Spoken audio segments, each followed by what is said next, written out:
Hello, everyone. Thanks for tuning in. This is going to be part one of two, which follows shortly. Now, I often hear from commenters on my channel who challenge the preterist view, especially when I talk about Luke 21:22, where Jesus says all things written would be fulfilled. The common argument is, how could all prophecy be fulfilled when Peter in his second epistle clearly talks about the world's destruction, which hasn't happened yet? They point to 2 Peter 3:10. But the day of the Lord will come as a thief in the night, in which the heavens will pass away with a great noise, and the elements will melt with fervent heat. Both the earth and the works that are in it will be burned up. Sounds pretty cosmic, right? Well, let's dig into the Greek. First, consider the word translated elements. It's stoichaion.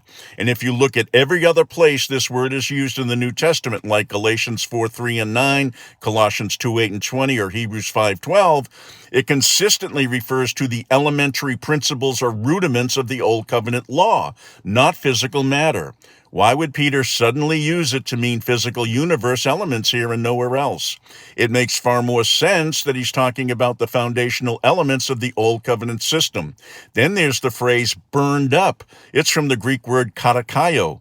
Now, while it can mean physical burning, its usage can also signify intense judgment, exposure, or being laid bare.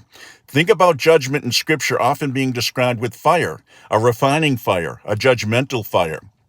This imagery perfectly describes the intense judgment and dissolution of the Old Covenant order, not the literal incineration of our planet. And the context, it's crucial. Peter's entire message, especially in his first letter, is steeped in urgency and imminence. In 1 Peter 4:7, he says the end of all things is at hand. In 4:17, he declares for the time has come for judgment to begin. And remember Acts 2:14 to 20 and 1 Peter 1:20. Peter was convinced they were living in the last days right then. So when Peter describes the heavens passing away and the elements melting with fervent heat, he's not foretelling the literal end of a physical cosmos thousands of years in the future.